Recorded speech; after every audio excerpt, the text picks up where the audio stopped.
امریکی صدر ٹرمپ کی جانب سے ایک اور بڑا اہم بیان جاری کیا گیا ہے. انہوں نے یہ کہا ہے کہ ہم کمرشل جہازوں کے ساتھ ایک نیوی جہاز بھی بھیجیں. اسٹریٹ آف ہرمز، یہاں پر اب صورتحال یہ ہے کہ ٹینکر جہازوں کی جو آمد و رفت ہے وہ تقریباً رک گئی ہے. سعودی عرب نے یقین دہانی کرائی ہے کہ اگر ایران کے اندر رجیم چینج ہو جاتا ہے تو پھر سعودی عرب ابراہم معاہدے کے اندر شامل ہوگا.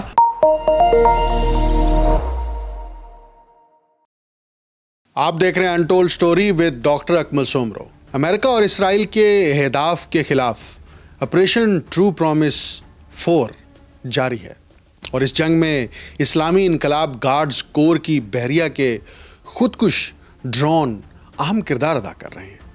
جنگ کے چوتھے دن ایک اہم پیش رفت سامنے آئی ہے جس میں اسلامی انقلاب گارڈز کی ایروسپیس فورس اور بحریہ کے درمیان کام تقسیم کر دیا گیا ہے. کارروائیوں کو دیکھتے ہوئے معلوم ہوتا ہے کہ اسلامی ریولوشنری گارڈز بحریہ کو خلیج فارس میں موجود امریکی اڈوں کو نشانہ بنانے کی ذمہ داری سونپی گئی ہے.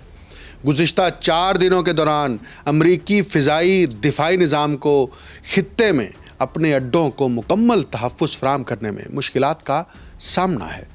دوسری جانب ایران نے یہ حکمت عملی اختیار کی ہے کہ دشمن کے اہداف پر حملے کے لیے خودکش ڈرونز کو ایک مؤثر اور کم خرچ ہتھیار کے طور پر استعمال کیا جائے. اسلامی انقلاب گارڈز بحریہ جس کے پاس بڑی تعداد میں ایسے ڈرون موجود ہیں، ان ڈرونز کے ذریعے امریکی اڈوں پر حملوں کی ذمہ داری نبھا رہی ہے. نئے حملوں کا مرکز سمندری محاذ اور خلیج فارس کے جنوبی حصے میں واقع امریکی اڈے ہیں. اب ایک سوال اور دنیا کے نشریاتی میڈیا میں اٹھ رہا ہے کہ امریکہ کے انٹرسیپٹرز پہلے ختم ہوں گے یا پھر ایران کے میزائل. جنگ کے آغاز پر اسرائیل نے اندازہ لگایا تھا کہ ایران کے پاس تقریباً 2500 بیلسٹک میزائل ہیں جو کہ غالباً اسرائیل اور امریکہ کے مشترکہ میزائل دفاعی نظام کی مجموعی صلاحیت سے زیادہ ہیں. اسی ضمن میں مارکو روبیو نے بڑا اہم بیان دیا ہے. انہوں نے کہا ہے کہ ایران 1 مہینے میں 100 میزائل بنا رہا ہے جبکہ ہم 1 مہینے میں 5 سے 7 انٹرسیپٹرز بنانے کی صلاحیت رکھتے ہیں. اب معاملہ یہ ہے کہ جب ایران کے میزائل امریکی فوجی اڈوں اور اسرائیل کی جانب داغے جاتے ہیں تو یہ انٹرسیپٹر ایکٹیویٹ ہوتے ہیں. یہ ان میزائل کو اسپیس میں ہی تباہ کرنے کے لیے ایکٹیو ہوتے ہیں اور اس کے لیے پیچھے جو اسلحہ ہے، جو دفاعی میزائل نظام ہے، ان کی تعداد کم ہوتی چلی جا رہی ہے. اور اسی پر ہی مارکو روبیو نے یہ بیان جاری کیا ہے. They are producing, by some estimates, over 100 of these missiles a month. Compare that to the 6 or 7 interceptors that can be built a month. Iran میں بڑھتی ہوئی جنگ کی وجہ سے جو دوسرا اہم پہلو جس پر دنیا اس وقت نظر جمائے ہوئے ہے وہ اب نائے ہرمز ہے، یعنی اسٹریٹ آف ہرمز. یہاں پر اب صورتحال یہ ہے کہ ٹینکر جہازوں کی جو آمد و رفت ہے وہ تقریباً رک گئی ہے اور جس کا پہلا اثر بین الاقوامی مارکیٹ میں یہ ہوا کہ تیل کی قیمتیں بڑھ گئی ہیں، اسٹاک ایکسچینج کریش کر رہی ہیں، وہاں پر پوائنٹس تیزی سے کم ہو رہے ہیں. اور اس کی وجہ صرف یہ ہے کہ یہ راستہ بند کیا گیا ہے. یہ وہ راستہ ہے، تنگ سمندری راستہ ہے جہاں سے عالمی توانائی سپلائی جو ہے وہ بہت اہمیت کی حامل ہے. اب نائے ہرمز پرشین گلف کا تنگی داخلی راستہ ہے جس کے ذریعے دنیا کے تقریباً 5ویں حصے کا تیل یہاں سے گزر کر مختلف ممالک پہنچتا ہے. اس اب نائے ہرمز سے گزرنے والے ٹینکر جہاز سعودی عرب، کویت، عراق، قطر، بحرین، متحدہ عرب امارات اور ایران سے تیل اور گیس لے کر جاتے ہیں. اس تیل کا زیادہ تر حصہ ایشیا کو جاتا ہے. اب نائے ہرمز کے راستے میں کسی بھی قسم کی رکاوٹ تیل کی تجارت کو شدید متاثر کرتی ہے. اگر 1 یا 2 ہفتے تک جزوی رکاوٹ رہی تو تیل کمپنیاں اسے برداشت کر لیں گی، لیکن اگر 1 ماہ یا اس سے زیادہ یہ بندش برقرار رہی تو تیل کی قیمتیں جو منگل کو $75 سے اوپر ٹریڈ کر رہی تھیں بہت زیادہ بڑھ کر 3 ہندسوں تک بھی پہنچ سکتی ہیں. اسی طرح یورپی قدرتی گیس کی قیمتیں بھی 2022 کے بحران کی سطح تک یا اس سے اوپر جا سکتی ہیں۔ ایران نے اسٹریٹ آف ہرمز میں کئی جہازوں پر حملے کیے ہیں اور وہاں سے گزرنے والے جہازوں کو دھمکی دی ہے، جس سے یہ راستہ عملی طور پر بند ہو گیا ہے۔ تاہم منگل کو امریکی صدر ٹرمپ کی جانب سے ایک اور بڑا اہم بیان جاری کیا گیا ہے۔ انہوں نے یہ کہا ہے کہ ہم جو آئل ٹینکرز اور تجارتی جہاز اس گزرگاہ سے گزر رہے ہیں، اب ہو سکتا ہے ہم کمرشل جہازوں کے ساتھ ایک نیوی جہاز بھی بھیجیں۔ یہ بظاہر بیان لگتا ہے، ہر کمرشل جہاز کے ساتھ امریکہ اگر نیوی جہاز بھیجے گا تو یقیناً وہ ایران کی فوج کے پاسداران انقلاب کی فورس کے ہٹ لسٹ پر ہوں گے اور ان پر بھی میزائل داغے جائیں گے۔ ابھی ایرانی پاسداران انقلاب کے نیم فوجی مشیر بریگیڈیئر جنرل ابراہیم جباری نے اعلان کیا کہ ابنائے ہرمز اب بالکل بند ہے اور جو بھی جہاز اس سے گزرنے کی کوشش کرے گا اسے نشانہ بنا کر جلایا جا سکتا ہے۔ اس سے پہلے ایران نے فروری کے وسط میں ابنائے ہرمز کے کچھ حصوں کو عارضی طور پر بند کر دیا تھا، جسے اس نے فوجی مشق قرار دیا تھا۔ اس کے بعد تیل کی قیمتوں میں تقریباً 6% اضافہ ہو گیا تھا۔ ماضی میں کشیدگی اور جنگ کے اعتبار میں ایران نے اس تنگ سمندری راستے سے گزرنے والے جہازوں کو روکنے کی کوشش کی تھی۔ 1980 کی دہائی کی ایران عراق جنگ کے دوران دونوں فریقوں نے ٹینکر اور دوسرے جہازوں پر حملے کیے تھے اور سمندری بارودی سرنگوں کے ذریعے کئی مقامات پر ان جہازوں کی ٹریفک مکمل طور پر بند ہو گئی تھی۔ 1980 کی دہائی کے بعد ایران نے بار بار ابنائے ہرمز کو مکمل بند کرنے کی دھمکی عملی طور پر نہیں دی، یہاں تک کہ گزشتہ سال کی 12 روزہ جنگ کے دوران بھی دھمکی نہیں دی گئی تھی، جب اسرائیل اور امریکہ نے ایران کے اہم جوہری اور فوجی مقامات پر بمباری کی تھی۔ پرشین گلف میں تقریباً 3200 جہاز موجود ہیں جو اس وقت استعمال میں نہیں ہیں، جو کہ عالمی بحری ٹنیج کا تقریباً 4% بنتا ہے۔ یہ اعداد و شمار شپنگ ڈیٹا ٹریک کرنے والی کمپنی کلارکسنز ریسرچ کے مطابق ہے۔ اس تازہ رپورٹ کے مطابق ان میں سے اب بھی تقریباً 1231 جہاز ایسے ہیں جو غالباً صرف خلیج کے اندر ہی کام کرتے ہیں، اور تقریباً 500 جہاز جو عالمی ٹنیج کا تقریباً 1% ہیں اس وقت خلیج کے باہر انتظار کی حالت میں ہیں، خاص طور پر متحدہ عرب امارات اور عمان کے ساحلی بندرگاہوں پر یہ جہاز کھڑے ہیں۔ امریکہ اور اسرائیل نے مشترکہ طور پر جو ایران پر یہ جنگ مسلط کی ہے، اس جنگ کا ایک پہلو جو اب امریکی میڈیا کے ساتھ ساتھ امریکی سینیٹرز اور دنیا بھر کی بالخصوص یورپی پارلیمان جو ہیں وہ مختلف نکات اٹھا رہے ہیں، اور اس میں ایک اہم نقطہ یہ ہے کہ در حقیقت ٹرمپ کے سامنے جو خاکہ پیش کیا گیا تھا وہ محض ایک فوجی کارروائی نہیں تھا، بلکہ ایک وسیع جغرافیائی اور اسٹریٹجک منصوبہ تھا جس کے تحت ایران پر حملے کو ناگزیر قرار دیا گیا۔ پینٹاگون اور بعض قریبی مشیروں نے ٹرمپ کو یہ باور کرایا کہ ایران کو کمزور یا غیر مؤثر بنا کر امریکہ مشرق وسطیٰ میں اپنی برتری دوبارہ مستحکم کر سکتا ہے۔ انہیں بتایا گیا کہ خلیج پر مضبوط کنٹرول کا مطلب عالمی توانائی کی گزرگاہوں پر اثر و رسوخ ہے، جس سے نہ صرف امریکہ بلکہ اس کے اتحادی بھی فائدہ اٹھا سکتے ہیں۔ ایران کو خطے کی مرکزی کڑی سمجھا جاتا ہے جو قفقاز، وسطی ایشیا، عراق، شام اور لبنان تک پھیلے ہوئے نیٹ ورک سے جڑا ہوا ہے۔ مشیروں نے ٹرمپ کو یہ دلیل بھی دی کہ اگر اس مرکز کو ہلا دیا جائے تو پورا علاقائی توازن بدل سکتا ہے اور امریکہ کو ایک نئی اسٹریٹجک برتری حاصل ہو سکتی ہے۔ اس کے ساتھ ساتھ ممکنہ معاشی فوائد کا بھی نقشہ کھینچا گیا۔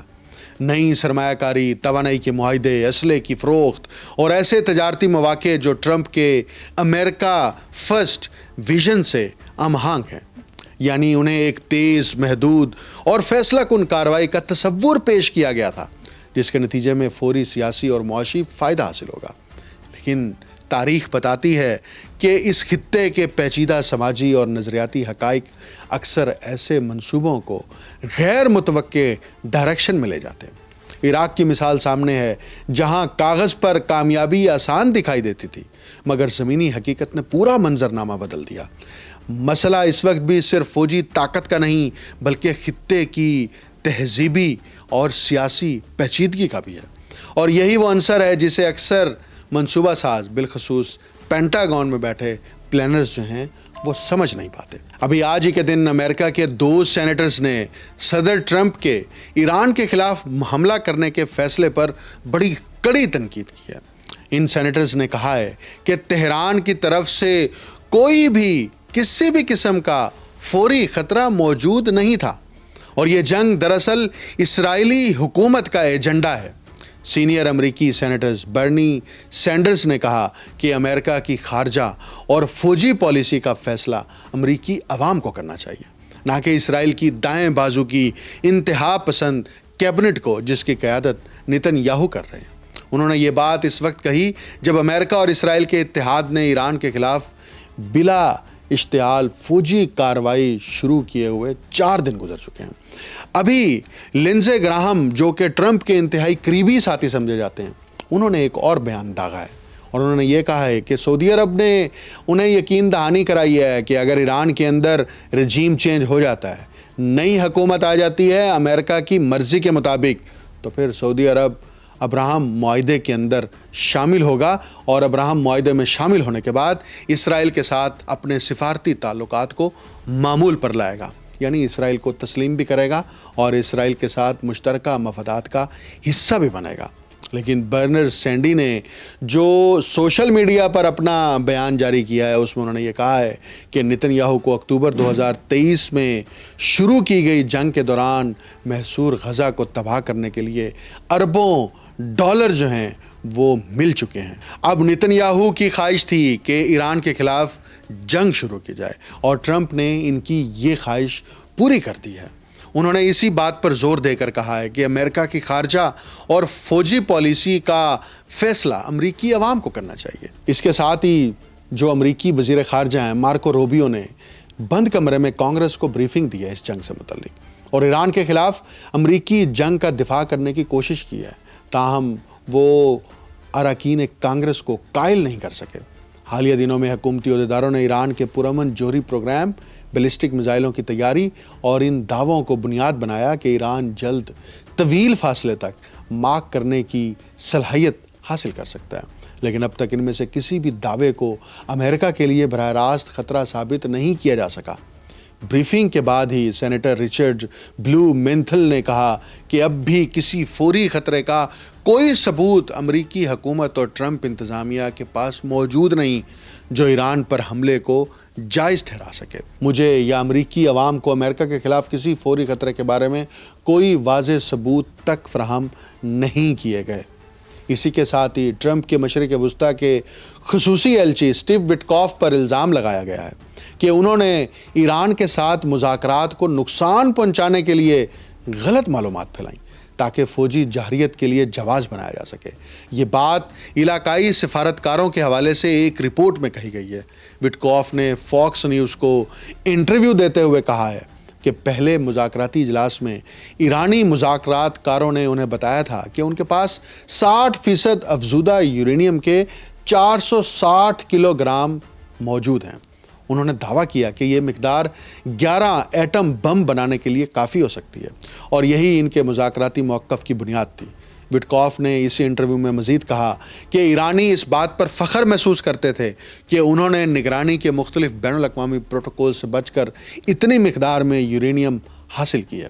تاہم خلیج فارس کے ایک سفارتکار نے جو مذاکرات کے بارے میں براہ راست معلومات رکھتے ہیں، وہ کہتے ہیں وٹکاف کا یہ بیان جو ہے وہ بالکل غلط اور جھوٹ پر مبنی ہے۔